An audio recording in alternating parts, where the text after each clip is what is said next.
Yo Brahmanam Vidadatikur Vavidansya Vaidyapitaswami Tam Hade Padmabhuri Prakarshi.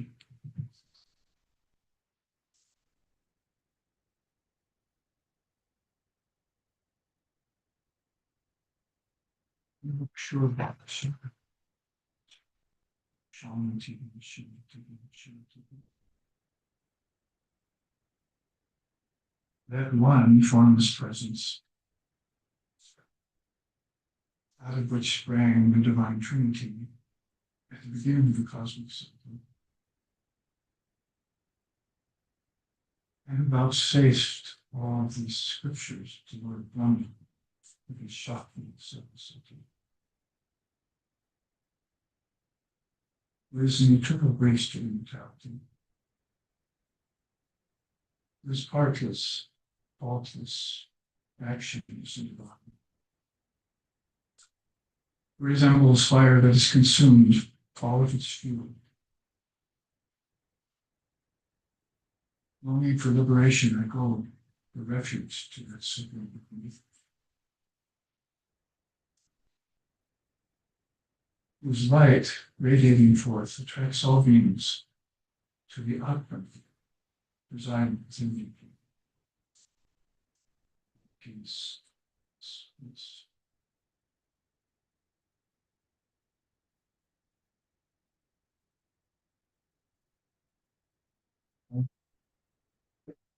This to be grounded, some sorrow on the Marta, come with mantra, future day. Shanti, Shanti, Shanti. The mantra is that, the recitation of which brings about that special knowledge that the universe is not separate from God. Reciting the mantra makes this fact comprehensible. And peace, peace, peace. For there shines Brahman. May that Brahman protect us. May that Brahman sustain us. May Brahman illumine our thinking consciousness. Free us from false finding and impediments. And reveal to us the essence of the scriptures. Peace, peace. May peace be unto us. May peace be good.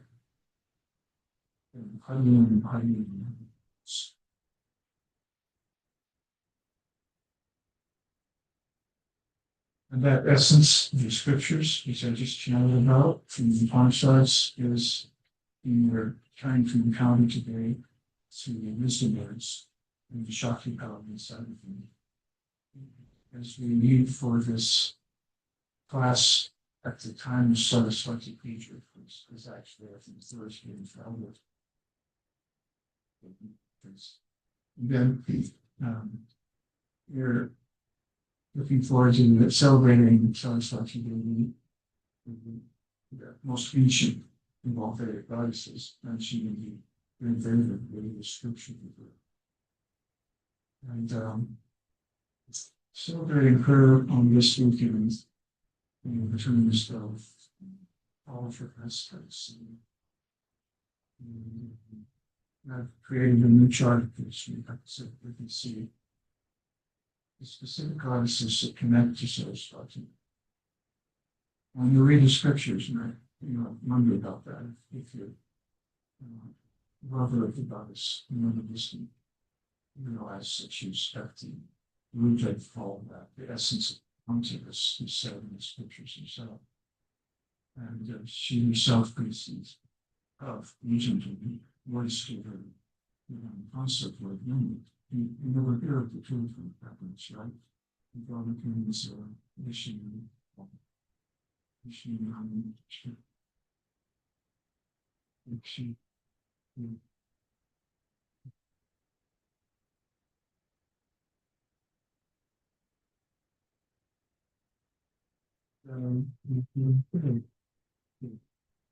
it's at the very beginning of the service, again, changes. And the beginnings begin. Which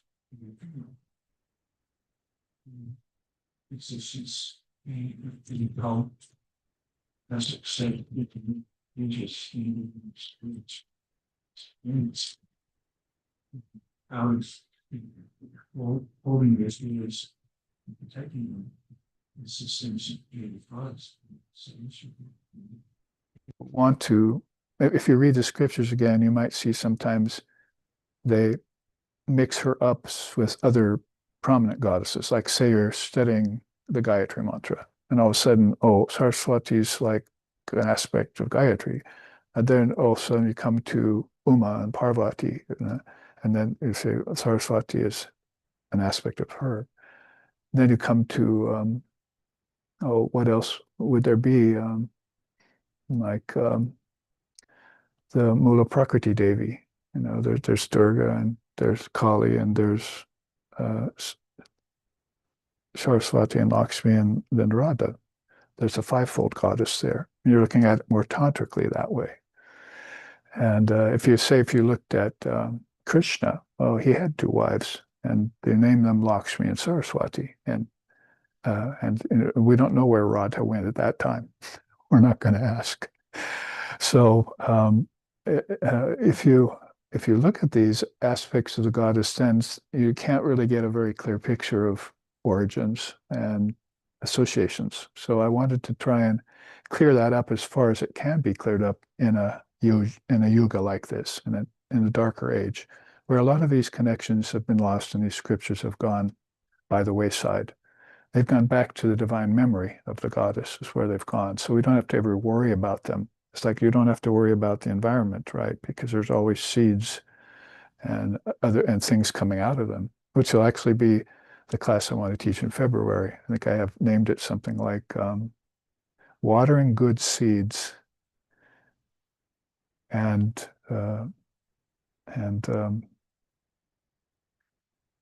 pulling and forgetting the weeds. It rhymes, but basically it's a good psychology when before you're born even, if you've in a previous life particularly found out about the wisdom mother and you studied her, you've sung her songs, you've eulogized her, you've done puja to her, you've read about her in the Rig Veda, the earliest scripture, and in the Bhavrichu Upanishad, in the Upanishad that has her name on it, Saraswati Rahasya. Remember that one? We studied that on retreat over a couple years ago. When you look in that way, then you'll find out that she goes very deep, and she's like firstborn kind of Vedic goddess. Now, there's a constant back and forth between Vedanta and Tantra, and between yogis and professors, and between Eastern thinkers and Western thinkers. There's always a constant back and forth about who came first or what's the oldest and so forth. It's a bit, futile to go into it. I'm not going to, but basically, as you say, Vedic goddess, you're looking at Saraswati mentioned very early in the Rig Veda. And if you say Tantric goddess, you're probably looking at Mother Kali. Now, the only question comes up or Durga Kali, because you have to associate them, because Mother Kali came out of Durga's third eye when she was warring with the demons. And that's in the Tantric scriptures. So, then it's just a matter of, well, when did they get written down? Or when, how long before they were written down were the indigenous people of India worshiping these divine deities? So we know like the Trinity, Brahma, Vishnu, and Shiva, according to a lot of intellectuals and professors and scholars and pundits of India, it's a kind of consummation of all the ancient goddesses. Back then you had the five, there'll be a seminar on it next year as well. You have the five main gods of earth, air, fire, water, and ether. Like Agni of fire, he was worshipped big time back in the ancient Vedic times.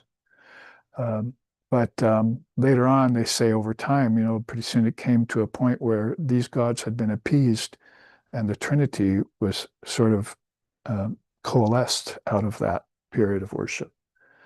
And then they started thinking these gods took a kind of back seat, and then the Trinity kind of took the front seat.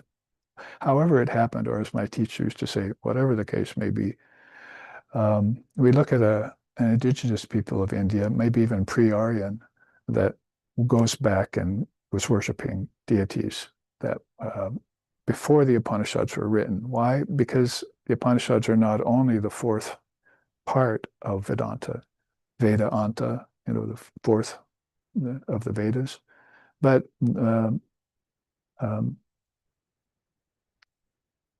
they're also not written down because teachers didn't want students to speak the words. They wanted them to meditate the words. This brings us to the bijams. I'll read you a hymn that I transcribed from the Bhavrichu Upanishad as a dessert at the end of this class. Make sure and flag me so I leave 10 minutes for it. But basically, in that hymn, it's said that the seers seek her back in the cave of the heart. And that's actually her cave where she holds these wisdom teachings, the scriptures, the bijams, the mantrams, all of that's held by her in different aspects of her. And that's what's interesting. And I'm trying to get to that. But basically, back in the cave like that, where it's not spoken, that's the point. The first point I want to make is silent. She said her voice back there in the cave, in her own cave, is silence. So these words are not spoken, they sound themselves, just like Om does. The Tantras say the word does not sound, nobody sounds the word Om.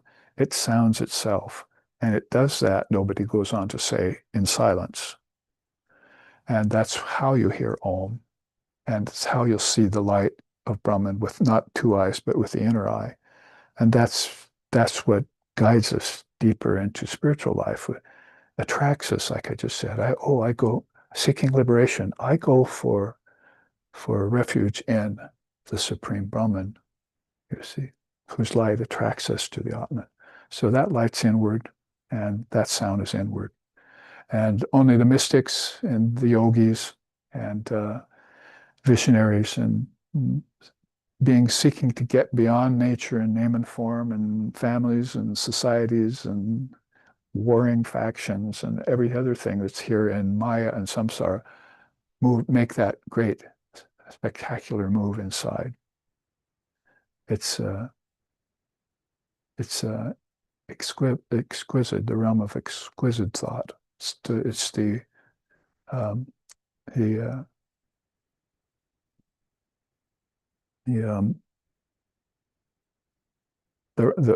realm of the enlightened beings. So back to her aspects then, if you've gotten confused and you're looking, sort of trailing Mother's footsteps back inside, using scriptures and slokas and mantras, right? You go from one city to the next. We've had the teaching of the three cities. By the way, Tripura Sundar is one of her aspects, right? And that's actually said in the Bhavrichu Upanishad. So you tracing her back inside, and it's really a tale of consciousness, and it has to have conscious thought, intelligence attracted to it. And you're going to have to burn away things with the fire of yoga practice and things like that if you take this inward path. It's a very beautiful journey that one takes on when they have that lifetime in which they're awakening to these subtle things, which everyone out here in the world is not interested in, especially at this late an age. And they can't figure out why they're suffering and what's the root of suffering and all that, trying to look for a solution for suffering. But it just is, right? It's the first noble truth said by a certain modern seer whom we looked at last week. So, I mean, modern Buddha is modern compared to the ancient seers of India. So her aspects then, you come down to find them as attending upon her, at least 6 of them, you get a pretty good idea. And we'll look at those in this new chart.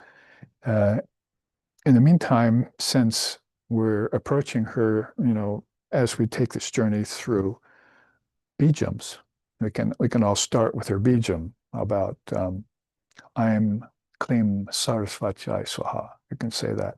I'm Klim Sarasvati Swaha. About Shrim Hrim Sarasvati Swaha. Shrim Hrim Sarasvati Swaha. Those are like the two shortest of the, oh, I don't know, 10, 12, 14 mantras I found on Sarasvati when I searched the scriptures. A lot of scriptures, not just the Upanishads. Because, I mean, basically, if Sarasvati is found as the consort of Vishnu and Krishna, then a Vedic goddess must have kind of somehow gotten swept into the Vaishnava fold, right? And so she's not that particular about where she lends herself, as long as it's spiritual and high-minded and in keeping with intelligence and enlightenment and realization and spiritual practice.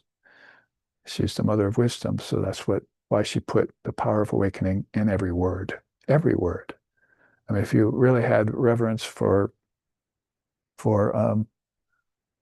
iPad, you see, then it would be a very sacred object, right? And other people would see you sacred, and once you passed away, they put it in a sacred place on a pedestal. This was the iPad used by so-and-so, you see. But look how much wisdom it contains. I mean, I use it for that. There's nothing worldly on here that I look at. I'll go to the web for that if I have to on a computer. But this is consecrated to Mother Wisdom. So basically, that's just a symbol or a symbology about that. Her great aspects, and we'll look at, but her mantras there, if you want to contact her, then of course we have in SRV our own mantra.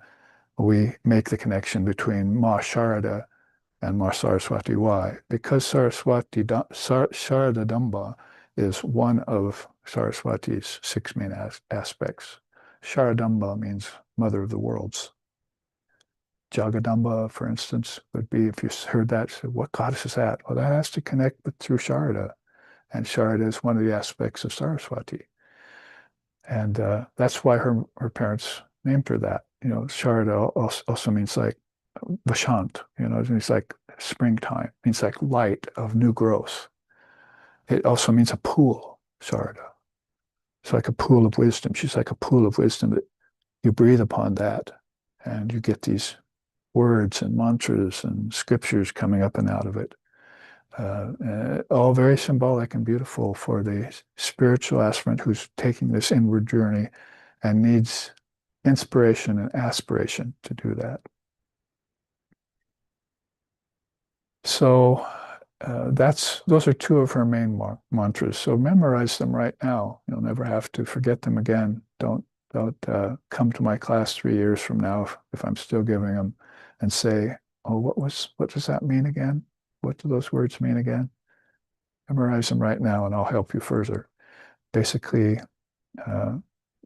in the pujas to her, if you want to just do a few syllable mantra, you would say, I'm Hrim, I'm Klim Sarasvati Swaha. I'm Klim, and you'd adorn the flower and place that in front of her. Put kumkum, sandal paste on it, various things. And then when you did the kavacha to her, it was a long mantra to Saraswati, which we've done before at Durga Puja. You do that, you'd adorn the flower and you do the whole kavacha for her. And then you would say, Hrim Shrim Saraswati Swaha. So what do these words mean then? They're here. We can show this chart first, please. And before we look at the new one,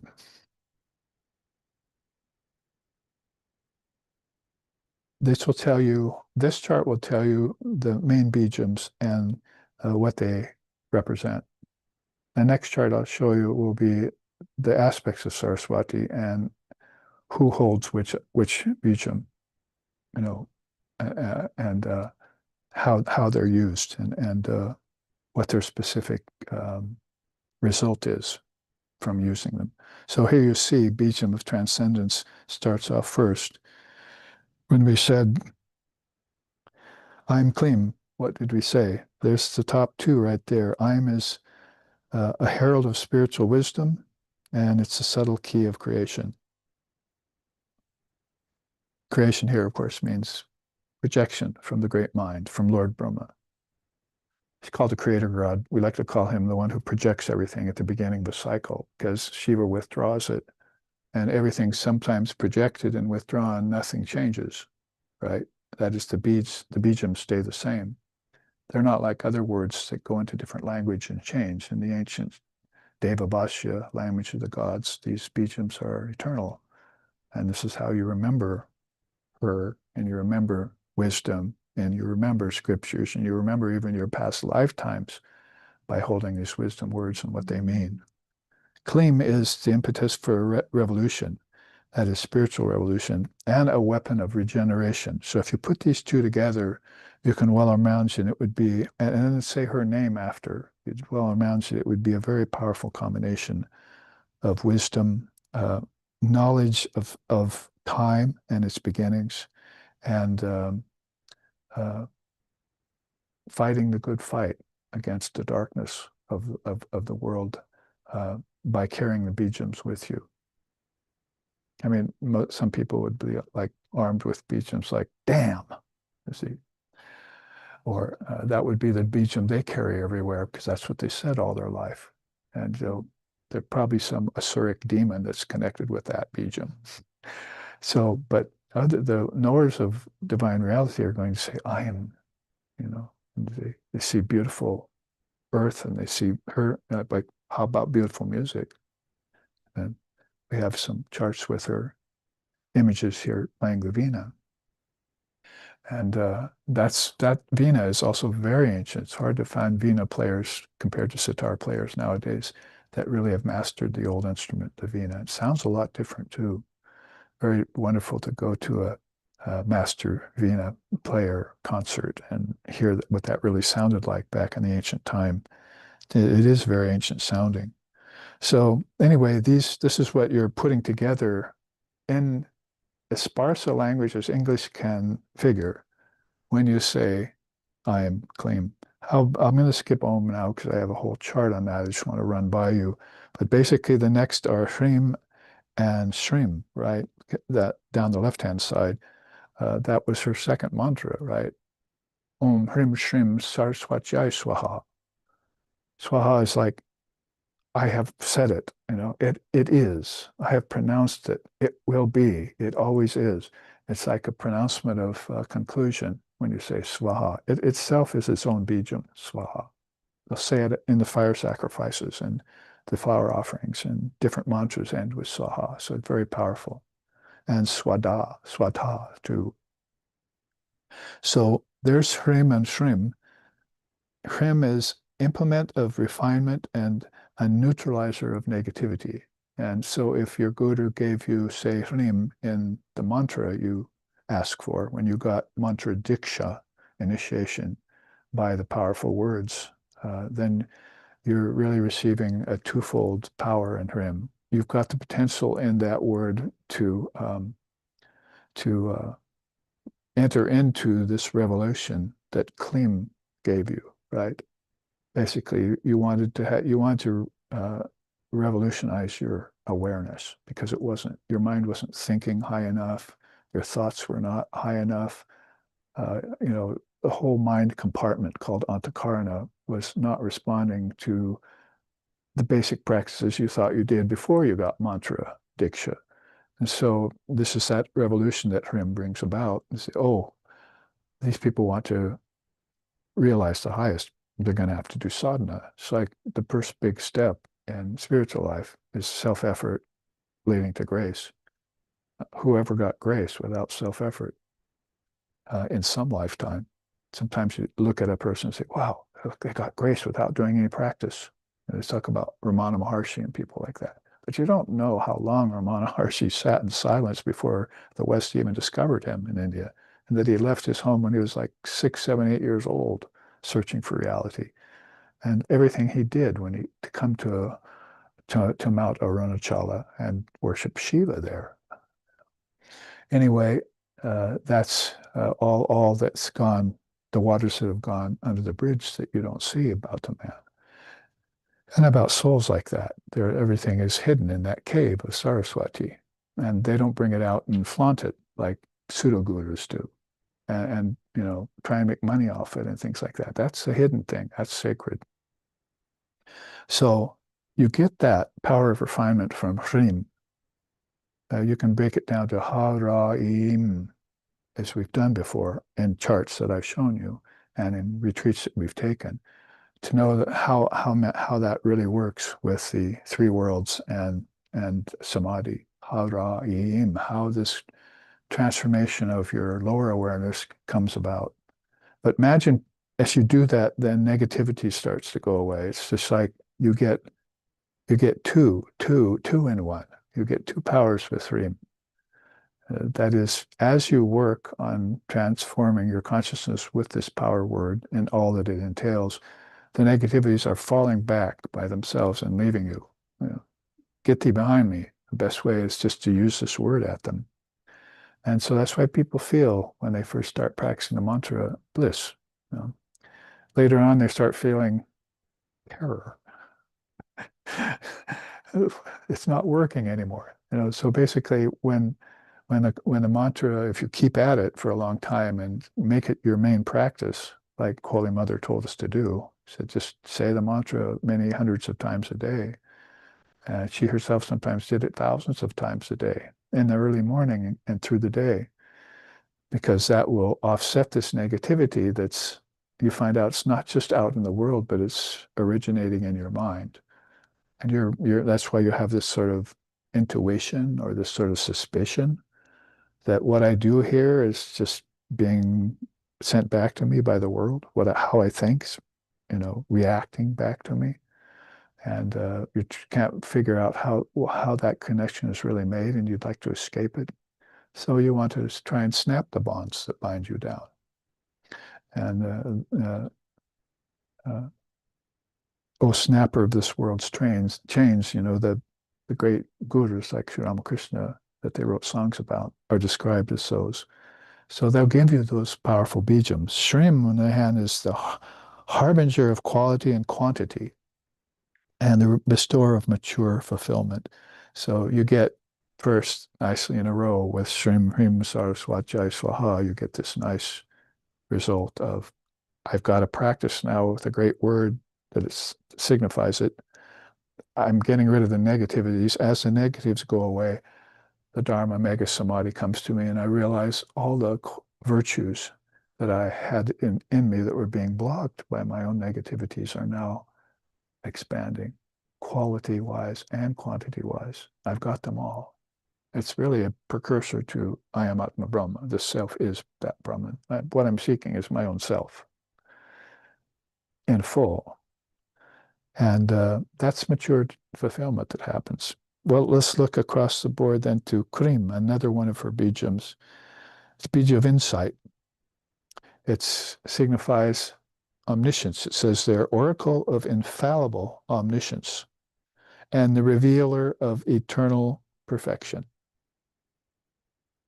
That is, what else would you want, or what else could possibly happen once you'd gotten spiritually matured? You'd realize you were always that which you sought.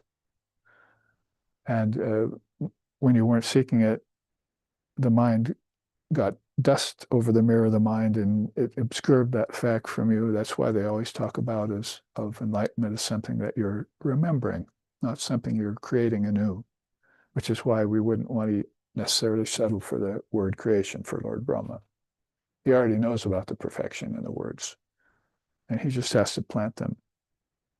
But as I said earlier, make sure you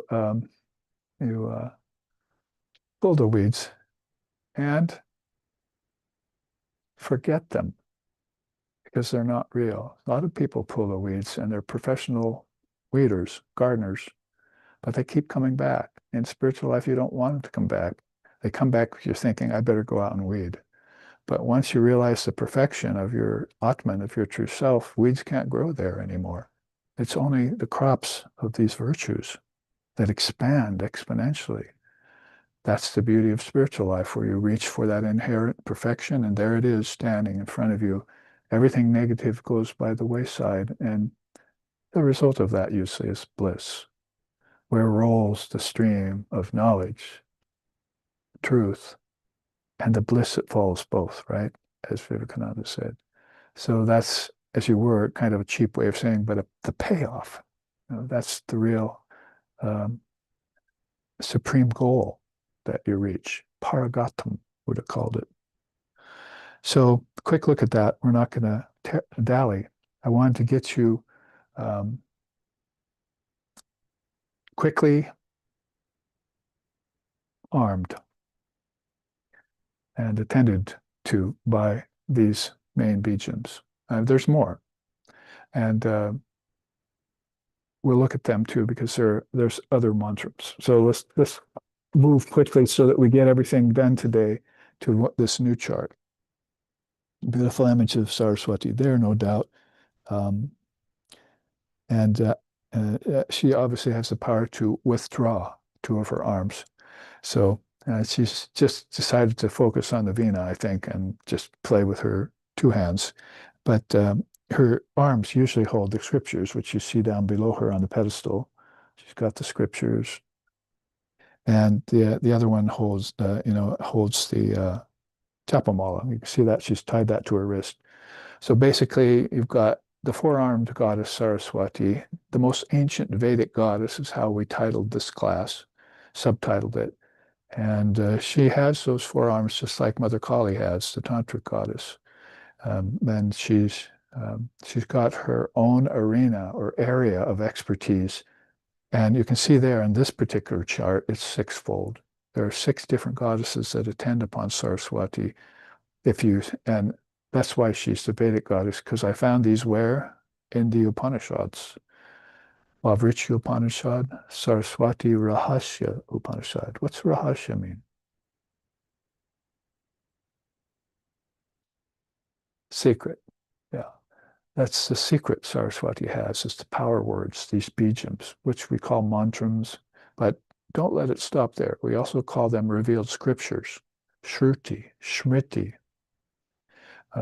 Those are the Upanishads again. So that's the beauty of Saraswati, is that when you look at her wisdom, it's all connected to those deepest, inmost, most powerful, most potent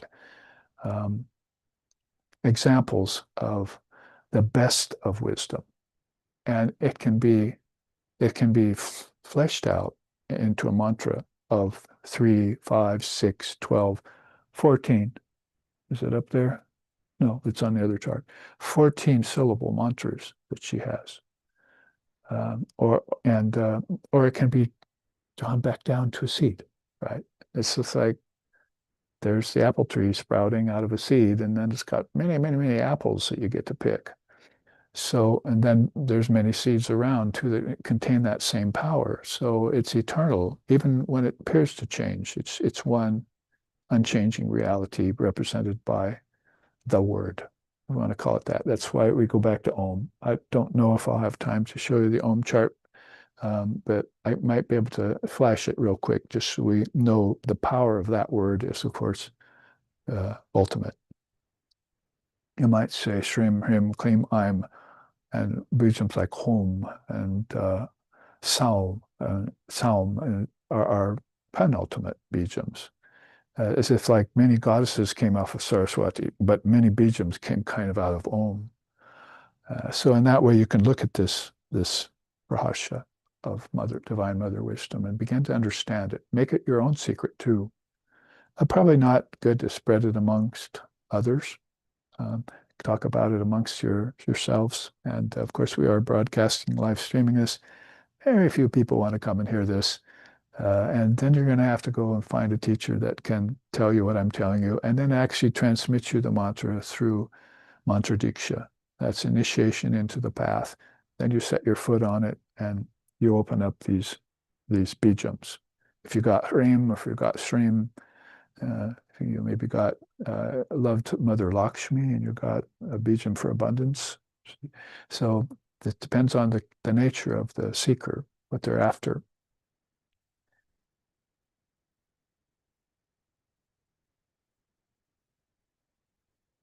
Might as well see what the Rig Veda says about her. She alone is Atman.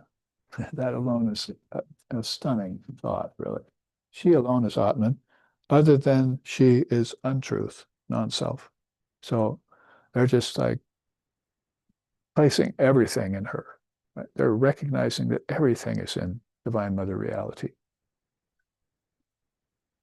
Hence she is Brahman consciousness, free from even a hint of being and non-being. So this is how, her essence is of the Vedanta, as the hymn says, which we'll read later. Her essence is of the Vedanta. In fact, we can even sing that to kind of impress it upon us. Vani Sarasvati Devi Bhagavati Parvati Mampahi Vinapani Hamsavahini Vedanta Rupini Palayamam Vani Sarasvati Vagdevi Bhagavati Parvati Mampahi.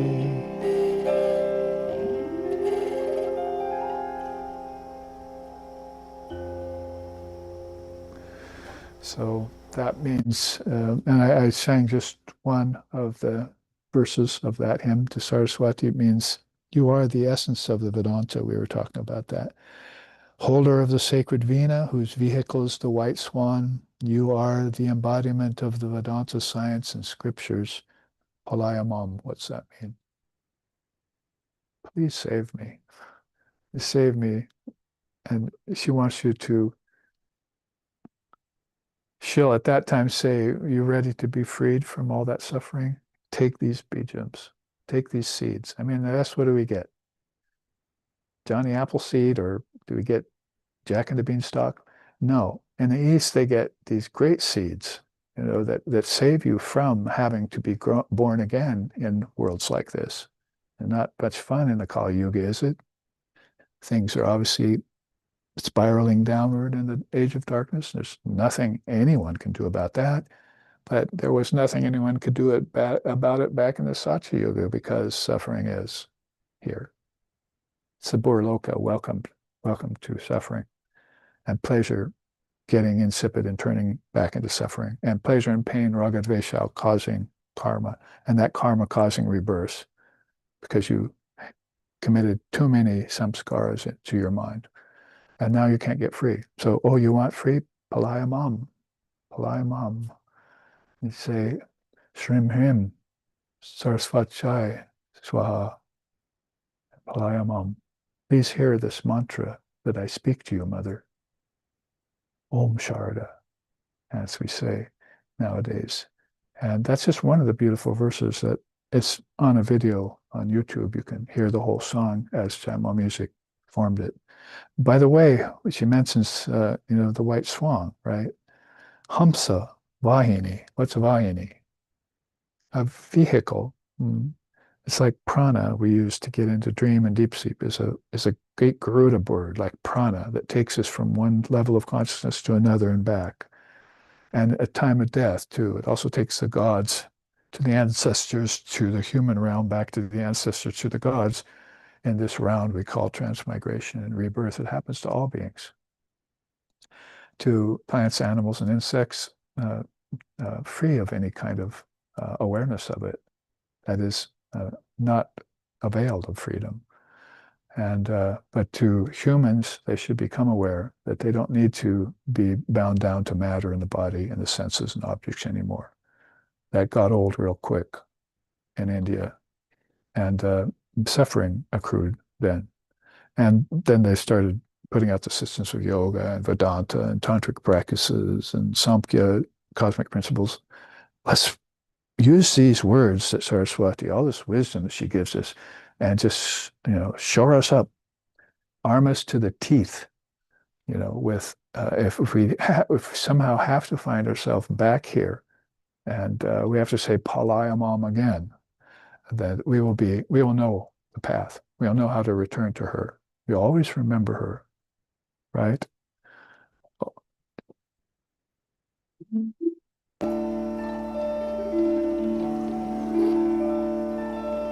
Ya Devi Sarvateshu Smriti Rupena Samstita Namastasyai Namastasyai Namastasyai Namo Namah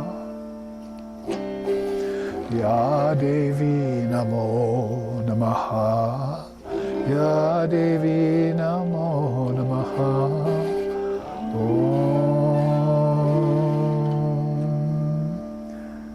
Don't ever say the word memory to a lover of Divine Mother.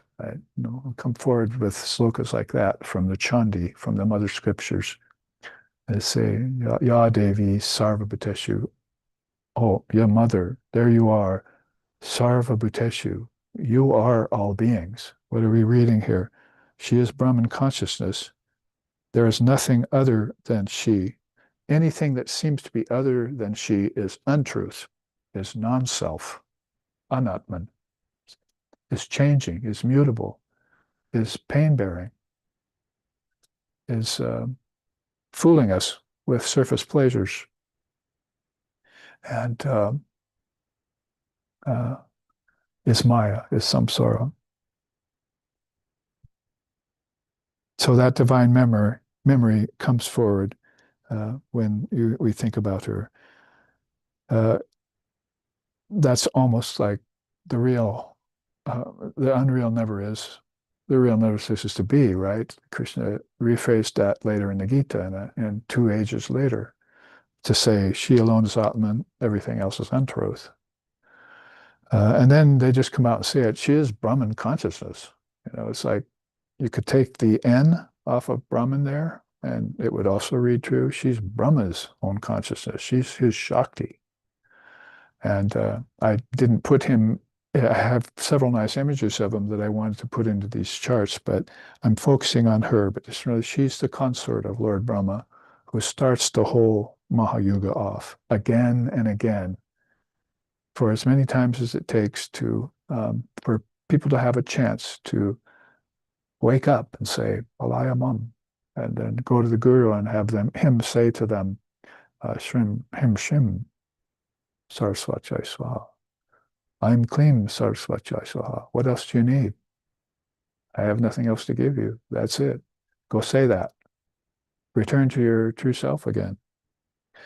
So back to her aspects that then accompany this beautiful chart, because that's before we saw the bijams, we know they're pretty much very ancient, powerful seed words.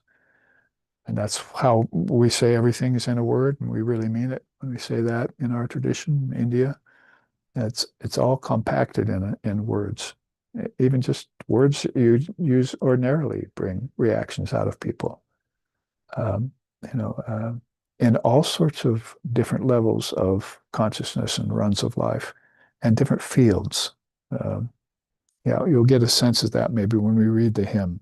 But all of this is her province, the province of the enlightened. So there you see atop Gayatri Devi. I could give you her mantra now, but I'm going to keep you with Saraswati mantra. So just say hello to Gayatri Devi, welcome her, Om. And then across the board, Vak Devi. And you can come up, and these were very beautiful images that I found as I chanced around for them. And they seem to match the actual name of the Devi. So people are finding out about these aspects of Saraswati. And people in India are beginning to share them with us over here too. So Gayatri Devi, Vak Devi. Then there's Brahmani Devi below Gayatri Devi. Then there's Maha Devi. And then you see below the bottom row, Savitri Devi. She figures very prominently into the Prakriti Panchaka too, that's Savitri. And then there's Sharadamba Devi. Isn't it nice that Mother's always so hidden? You see Holy Mother, Sri Sharada Devi, in this age, divine consort and wife of Sri Ramakrishna Paramahamsa, was so humble and so behind the scenes for a while, born in a humble village, then, came out and people are thinking of her now as the mother of the universe in form, in divine form. But there's her name, Sharadamba. And so what do all these goddesses basically have from Saraswati as their main? So the aspect of Gayatri Devi, she's the birth mother of all the mantras. So we know, uh, the beautiful Gayatri Devi uh, mantra, right, that we've all learned. It's the most pronounced by the most amount of people in the world, this mantra. Other religions don't necessarily have mantras. They have prayers or they have this. So if you look at mantras, Gayatri's it. I mean, hundreds, millions of people are saying that every day. After your meditation, you would say that. Uh, and so she's the birth mother and holder of all the mantras. So if we look at Sarasvati now, we think Gayatri Devi, she holds the Gayatri and all the other mantras for Sarasvati. That's her aspect. Off to the right there, our right, Devi, is the power of scripture, language, speech, and communication. I like it very much when I finally thought of the word communication because I've been trying to, for weeks, think more clearly about a word, just one word that could possibly explain something of a spiritual nature so high, because communications are very important throughout the world, uh, in social areas and politics and, military and all these areas of life that people are engaged in. But it has to be also seen that there's a communication that goes on between the soul and its aspects, its bodies, its minds, and between the different rishis from age to age. They also have a communication going on. In fact, it reminds me of Swami Sheshananda Ji Maharaj. He said to us one day from the podium, he says, when I left India, I was just a Hindu Swami, had no friends in America. I was going to teach the Vedanta at a Vedanta society. And I'd been given mantra by Holy Mother, but she had passed away. How did I find her when I went to the West in this foreign country and so forth? For her mantra that she gave me, I found her. So very beautiful, that the seers will keep in touch with with their deities and their ishtams, and also with each other, by these sacred mantras. That's why I chanted at the beginning here, Manam Vishvayanam Samsara Bandhanat. They're saved from the bondage to samsara by the mantra. And so they won't fall into bondage because immediately, their mind snaps back to these powerful words. If they could possibly forget for a second or a minute, it would come back to them when somebody started talking to them. Because the Upanishad says she exists as the science of spirituality. She exists in all the special teachings of spirituality as as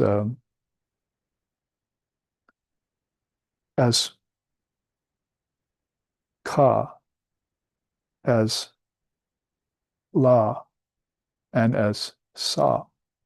Three worlds, three words, three worlds. Sakala, with time. She exists in all of these great teachings that come through words, from the highest wisdom down to the worldly wisdom that people use to make a living and so forth. That's Sakala. She's with form. She's in everything with form. She is everything that is form. And anything that's not understanding of that fact is the non-self, is what you need to get you behind you see. So they only seek for the reality. And these are things I'm saying right out of the scriptures. So that's a beautiful thing. So on one side you have Gayatri, who's the mother holder of the mantras and protector of them.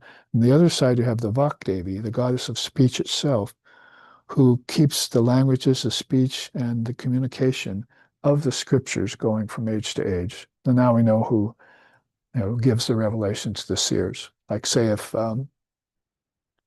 somebody gave rise to a great yogic system and then they were born again and they were trying to remember it and they're meditating, she would flash it to them. Don't you remember that lifetime in which you yourself birthed this system of the 8 limbs? Wake up to it again and put it in terms of another age. I am communicating this to you. Do you hear the words that are coming out of my mind? See? Brahmani Devi, she's Lord Brahma's power of creativity. You just kind of have to use that word, even though we wince a bit. Philosophically, we don't believe in a creation.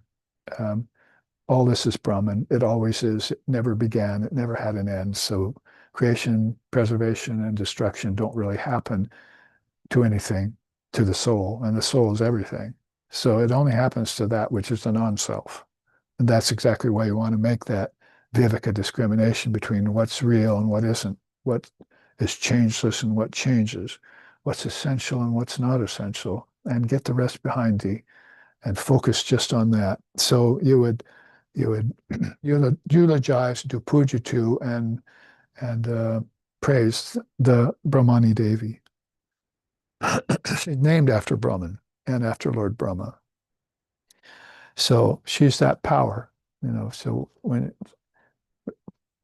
it's like, you know, she communicates to Lord Brahma the scriptures, the beads, and all that, and then Vakdevi goes to the Gayatri Devi and says, "We need the mantras for these particular things. Lord Brahma needs the mantra for these particular things." And then he gets them, and then he goes, "Well, now I need someone to spread them." And he goes to Mother Brahmani because she's the power of creativity. She'll spread them, you see. And this is how those aspects all work together all the time in one concentrated effort, one concerted effort for the highest good of all living beings. Then you have Mahadevi. You really can't explain her. I mean, she's just so powerful and so amazing when you come down to studying her. That's why she's the great Devi, they name her. But you can see there, she's the source of all Shakti power. She's also the mother of the gods. And when the gods want free, she's the grantor of moksha, liberation. Same to humans. So that's a big goddess you're talking about there. Huge responsibility or essence of Sarasvati. You have to ask, with billions of people who are bound, very few ever seek liberation, right? That's how Krishna puts it in the Gita. Of those many people who are born, only a few seek me, right? So you have to ask, well, if that's just kind of the way it is here on earth, in the Bhur Loka, in the Kali Yuga particularly, then you're going to have to seek a very special being in order to get free, because there's just nobody talking about freedom. They don't believe in freedom. Unless it's a political freedom or freedom from suffering, but even freedom from suffering should be a doorway open to you.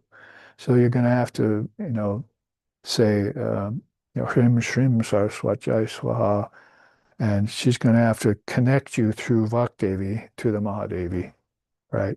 Who will then say, "You want free, huh?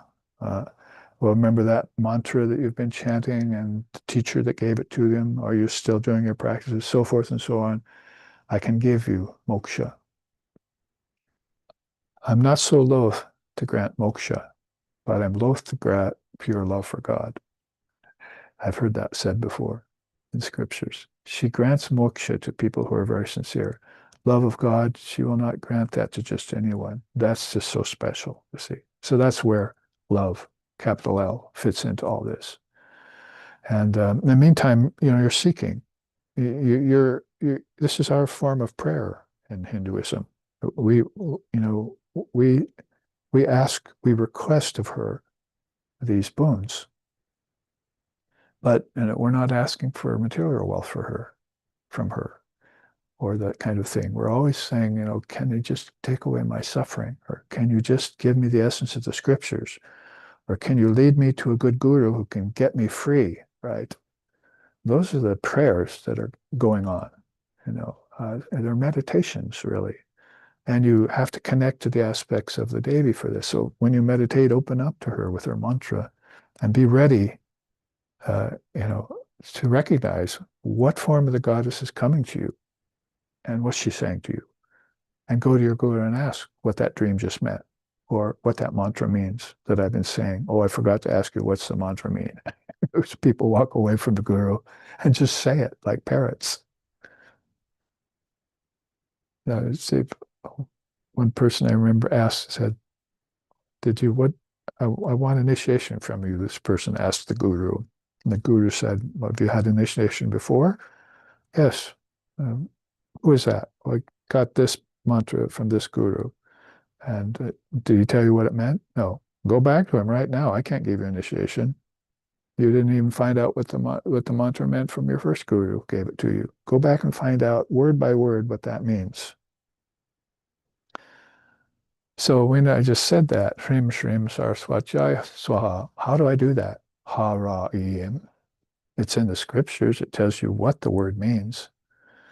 So find out what Ha, Ra, E, and M mean, and how they connect with waking, dreaming, deep sleep, and Turiya, and how they include everything of the 24 cosmic principles in Ha, how it includes everything in the mind in Ra, and how it dissolves in E and M. And then you'll know that everything is in her, that she came forth from her and it gets dissolved back into her. And how do you say that, Rim? You see how beautiful it is. That's what's in a word. Everything's in a word, and all those words are in her. See?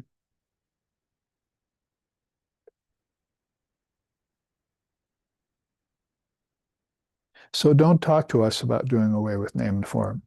You can talk to us about transcending name and form, but not doing away with it. It's too valuable for everyone's ascension, inward ascension process. If we looked around and saw people shining with light all the time, we wouldn't be saying this. We wouldn't even be teaching this, like in the Satya Yuga. But Mahadevi, then Mother of the Gods, that's pretty powerful. Let's see, all the gods think of her as their mother. These brief commentaries just give us an idea of Saraswati and her 6 aspects and the basically 6 bijams that we just looked at that would cover a lot of this, understanding-wise. You have Savitri. She's the mother of the son of wisdom. So she's known for explaining all the various sciences that exist in the Vedanta and also in the Vedanga. You know what Vedanga is? Anga means limbs. So there are limbs of Vedanta that have to do with poetry, music, discourse. Those are the 8 limbs of Vedanga. So the Vedanta and the Vedanga, she holds all that wisdom, Savitri, and knows it all. And she's the one that would, through the help of Vakdevi, communicate it to people. Oh, yeah. So in the song I was singing, Hamsavahini, I didn't explain that, but so this image didn't have the swan and the peacock in it, so I put them there. I just put a plaque on her platform there. Basically, the swan and the peacock, nice image I found there, just looking at each other, facing off as it were. So the swan, of course, is the illumined soul, Hamsa, or Hamsa Vahini, right? She rides the swan. We just sang that. So that's the soul that's perfectly pure and white, is faultless, actionless, and divine, as I just chanted.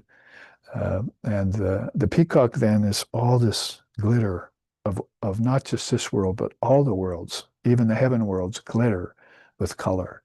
And there's nature here, right? But then there's subtle nature in heaven. There's senses here, and then there are your subtle senses in dream. There are the 5 elements here, but then there are the 5 elements in seed in your deep sleep state. And you're just shifting back and forth between these. And this is Savitri Devi is shoring you up, is communicating to you and giving you all the knowledge about every little thing that's there that can help you. And so she would lead you up to a great goddess like, say, Mahadevi. if you're obviously sojourning right now, you're obviously embodied right now, you're obviously going from heaven to earth and back to heaven again, hopefully avoiding hell, if that's possible. But when you want to get free, then she will have supplied you with everything you need to know in the realms of knowledge from, like she's known for knowing for aparavidya, and she's also known for paravidya. So she's got the whole complex of knowledge at all its stages, Mother Savitri. It was the chosen female ideal, at least, of Sri Aurobindo, wrote a book, the longest wisdom poem ever existed up until like the 70s or 80s. It's called Savitri. I read that whole thing when I was younger, my 30s, and all about Mother Savitri and what she represents. So that's the glitter of the swan that's behind. She's going to, um, if you're attracted to the earth and to heaven, as so many beings are, like Krishna says again in the Gita, they go from the path of the sun and the path of smoke, right? Some of them leave by the path of smoke, and they come back by the path of smoke, desiring desires and getting fulfilled by the teachings of the Vedas. That's the lower teachings of the Vedas. And then those who go by the path of light go never to return again, right? He says. They don't have to come back. Their desires are over. So swan and peacock, it's just right there. That's the two birds she keeps near her. Sometimes you see images of her where there's flocks of birds around her. I think she's kind of the goddess of the birds. Another thing is that she's the goddess of water. Before she before she was well known as the goddess of wisdom and music and art, which I'm not even bringing in yet, music and art. She was known as the goddess of water, and there was a river called Sarasvati River, which was at least as sacred as the Ganges. I've been to it before, the place where it ran, and they said that over the ages, Saraswati sunk back into the ground and merged with the Ganges. So now you've got those two rivers, doesn't it? Doesn't it kind of sound like Ganga, Gayatri, Saraswati River, and sort of the sacred rivers? So she was known as the goddess of the waters. And it's in this hymn, too, in the Bhavrichi Upanishad, we will read when we get to it. So that's something about Hamsavayini, this white swan and the peacock. Next to it's our own Sharadamba Devi. I'm liking that because the chosen Ishvari, Ishtam of this place is Mother Sharada. It's SRV Associations because my guru was her direct disciple. So that's Sharada Devi. And so beautiful to find here Sharadamba mentioned as one of the mass aspects of Saraswati. I could have put Tripura Sundar here, but she's like got her own chart and she's got her own level. She's also included amongst the goddesses in the Rig Veda and a couple others. So it's just, this is how much room I had. So you see there, she's mother of sacred world shrines. So that's actually mentioned in the scriptures. It's that, people set up shrines to the mother, she's going to be on them. And she's going to attend them, and you're going to feel her presence there. In fact, her presence is in all the male shrines too. And that's because that's why Sri Krishna said, without her, I can't even raise my finger. So she empowers everything. She animates everything here in the realms of name and form and time and space. And that just doesn't mean the physical universe. It's all the lokas back inside, all the different akashas, all the way up to the akasha of the Trinity and beyond, all the way to Brahmaloka, which is just that short of formlessness, of divine formlessness. So right now we're looking at millions of followers of Sri Ramakrishna in a very short time. Who do they have on their shrine? Which woman figure? Do you find women's on shrine very much? So basically it's Sharada Devi is there everywhere. She's just like, she's Rahasya. I mean, I've stumbled upon shrines in the woods that people had set up, and there she was. a picture of her. Wow, do you worship her? Oh yeah. So that's in this age, right? So this is Sharadamba coming forward in this age. And you know, O Mother, supreme in human form, granter of boons and bliss, distress of our souls, removest thou, givest us contentment and peace. Thy children who offer all to thee, do thou makest them content and free. O great mother of the worlds, Mahadevi, great mother of the worlds, be our salutations ever unto thee. Written by one of Sri Ramakrishna's direct disciples, Swami Abhedanandaji Maharaj. And so all about this so-called humble village woman that made this appearance and was married to the avatar when she was like a girl, a preteen, married to Sri Ramakrishna, came to him later as a mature teen and became Jagat Janani, the mother of the whole Ramakrishna order. Then the whole world starts recognizing her. Does it sound like the workings of someone who hid himself in a secret cave of the heart for ages? Final final quote here is, her intelligence penetrates without and within, is resplendent, non-dual.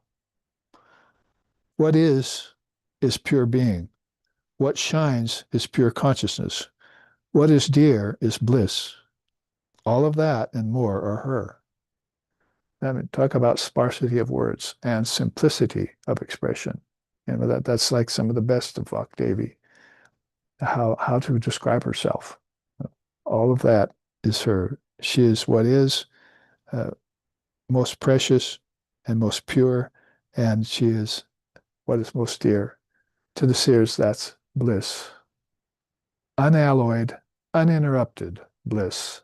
There's no second to that.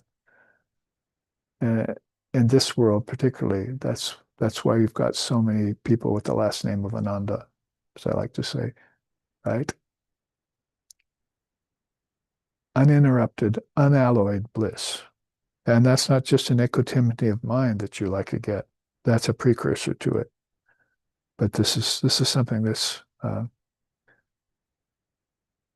embodied, essential in her. All right. Um,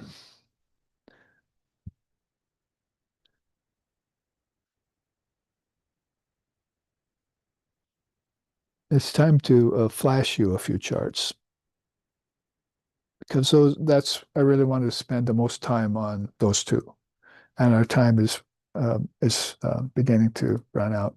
I want to read this for you from the Bhagavad Upanishad because I did my own English translation of it, which I think is still a work in progress. I'm not completely satisfied with it, but it holds a lot of subtle truths and poetic expressions that are very high and divine oriented. We'll get to that then for the last 10 minutes or so. But let's look in the meantime at a chart that we studied before.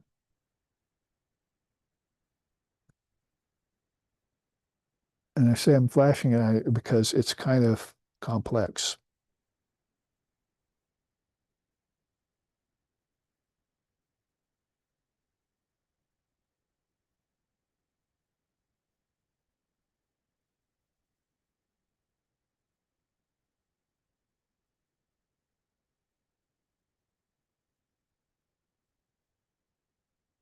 And yes, that's the right chart, but I didn't select the right chart here on my device. So I beg a second or two here. I can find it.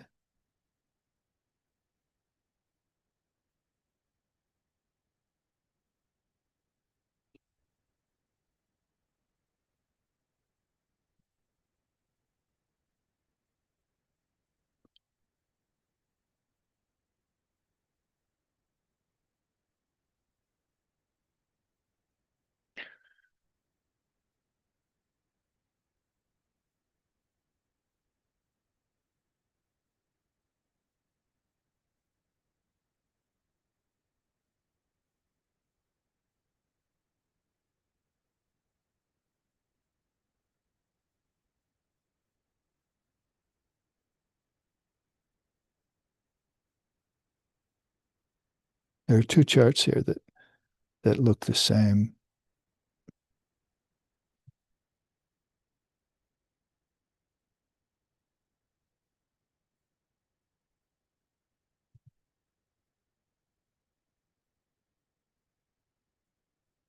Well, maybe we're going to have to take up Om after all.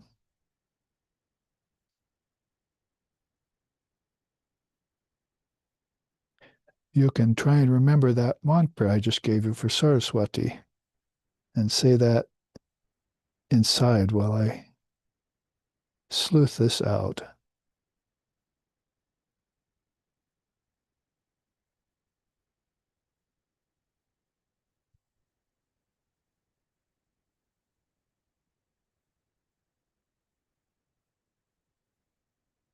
There we are. I think that's it.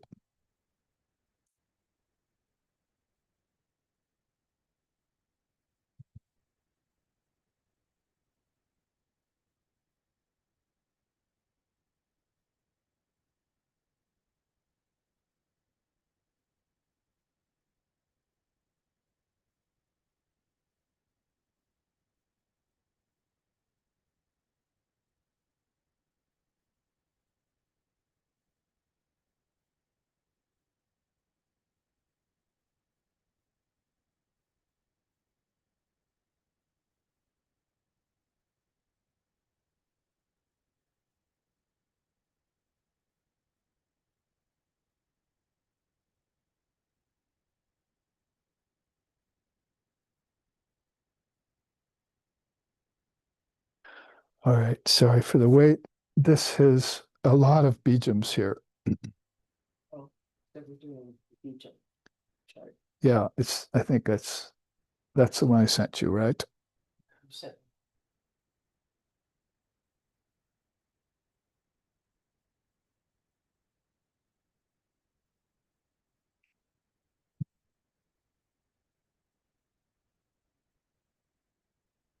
Here's a nice description then of the usage of these bijams.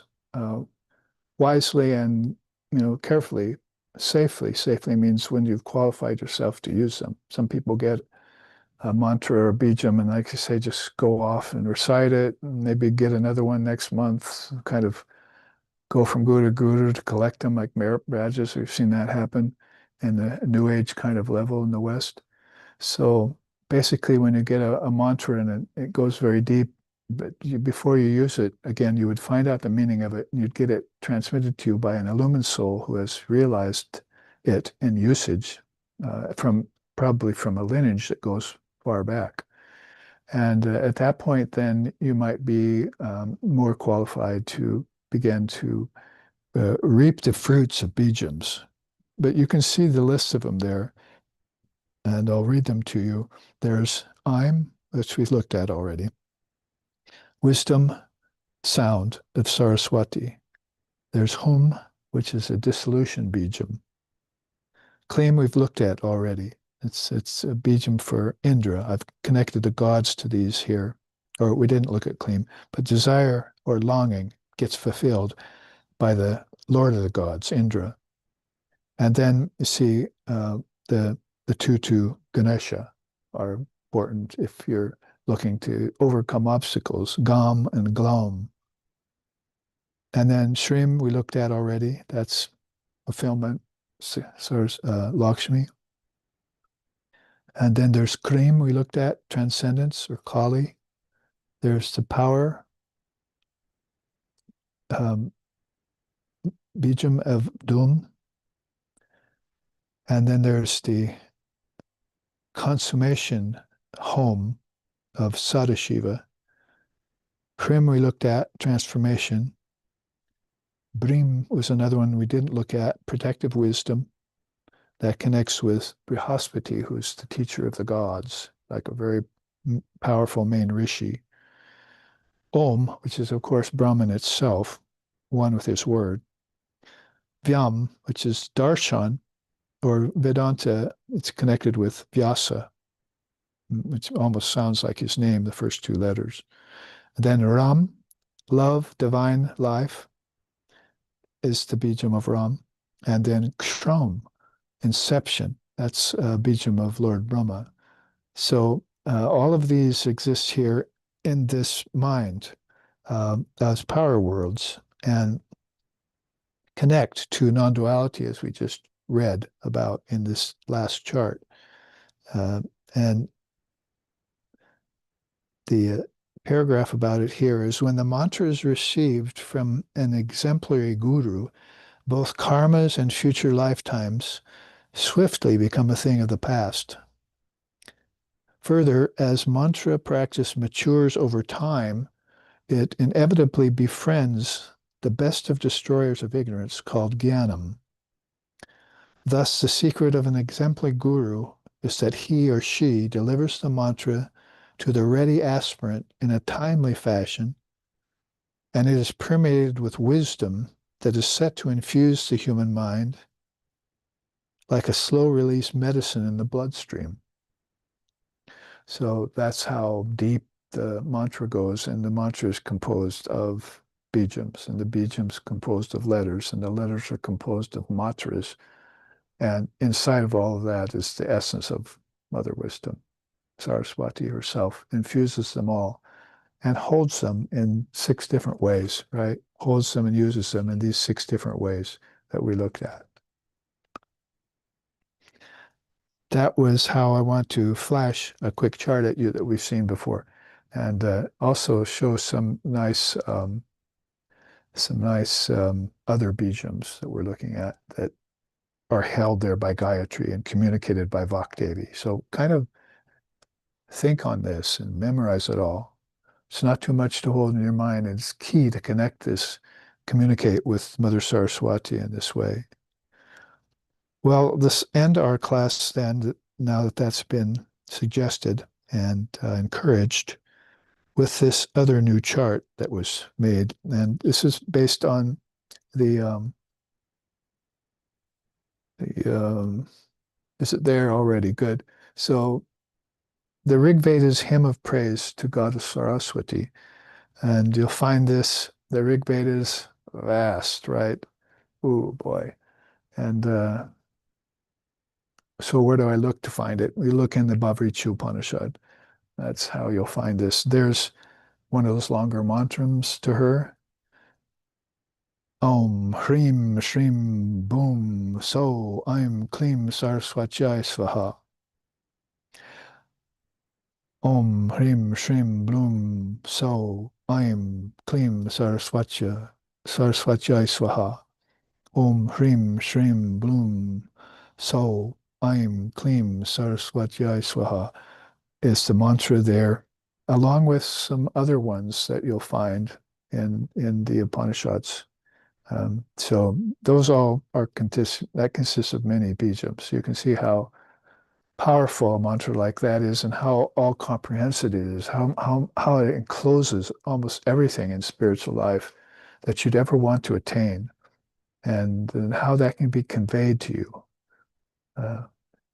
Will you please do that for us, Mother Savitri? Will you please communicate to us, Mother Vakdevi? Will you please hold those mantras for all time, Mother Gayatri? And will you please give me liberation, Mahadevi? And in the meantime, can we keep you on our shrine, Sharadamba? You know, that's kind of how to consummate this whole class right now. But another consummation is here then, to read this beautiful hymn. I'll try, and it'll only take 10 minutes, so we'll go through it. Then just do it kind of as a meditation. Om. I bow to Saraswati Devi, the supreme goddess of knowledge, wisdom, and creativity, who embodies the divine energies of creation, prosperity, and intelligence. Her nature, when manifesting with name and form, is the essence of the Vedanta. She is the Supreme Mother, extolled in the 4 Vedas, the very potency of Brahman, the Absolute. Emerging from the giant clouds which cover highest heaven, listening to us from within our eulogies, attending our sacrifices as living sound, she, the queen of all bodies of water, hears our heartfelt supplications. immediately present in intelligent word, sentence, and letter, without beginning, middle, and end, the sovereign mistress of the gods, awakener of noble minds. She is the ruler of the wondrous three worlds, ever dwelling in them as Rudra, Surya, and other deities. Kindly protect us. Poised on a full white lotus that rests upon a vast seat of pristine etheric waters, she assumes multiple forms, but always remains as one form of awareness, experienced by seers looking inwards, revealed to them from within her mystic cave where speech is silence. May Sarasvati protect us. Essentially of eightfold form, the seers nevertheless wonder whence has fled her supreme form. Of names general and powerful, she feeds and supports all essential energy streams. She holds the key words for all inert things. In sentient beings, whether using distinct or indistinct speech, seers, scriptures, gods, humans, and beasts really only speak only of her. She is the milch cow that grants all desires. All wise beings meditate upon her illustrious form, as she vests all things of name and form within her, though to her the only form is Brahman. Kindly convey perfect success upon us, Wisdom Goddess, and dwell forever within our aspiring, adoring minds. May that Sarasvati protect us. Female swan amongst the cluster, who is the love shining from the four-faced Brahma's 8 eyes, holding sacred strings of white japa beads, gold, noose, and scriptures pure, neck like a conch, ever bedecked with endearing ornaments, O goddess, ever reside on my tongue tip. Goddess of speech, spouse of Lord Brahma, faith, cognizance, and intelligence combined thou art. Thou art the heart's home for devout souls. You help us restrain the wayward thoughts of the mind. Whoso the boons of purity, bliss, and freedom seek, worships the prime goddess, Sarasvati, with rich praises. Her streaming tresses bedeck the crescent moon. Her streams of nectar extinguish samsara's heat. They who worship the goddess with these 10 verses, she grants them all both infinite faith and utter devotion. Conviction of highest truth then comes in mere months. From them shines forth all wisdom, true and unmeasurable. Om peace, peace, peace. Shrim Shrim Sarasvati Swaha. I am Klim Sarasvati Swaha.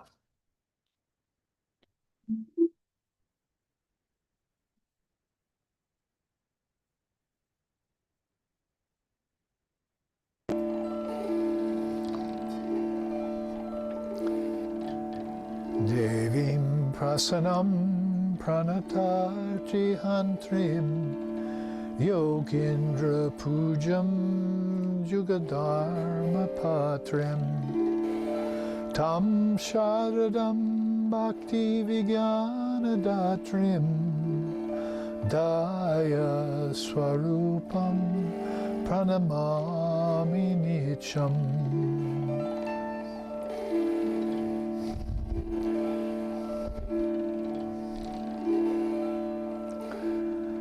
O propitious goddess, killer of misery and souls resigned, distress of our souls removest thou. Give us contentment and peace.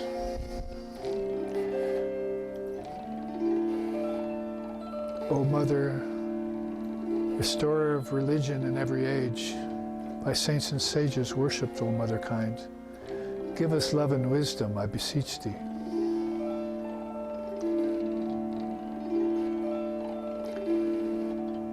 Jananim Shadadam Devim Ramakrishnam Jagadgurum Pado Padme Toye Shritva Pranamami Mahur Mahur Pranamami Mahur Mahur.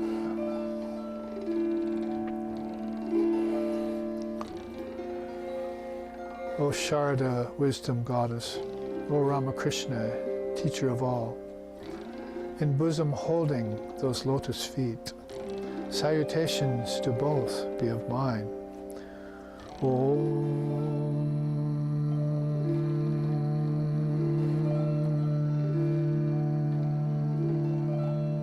Aim Hrim Shrim Klim Krim Hum Fat Swaha Om Shanti Shanti Shanti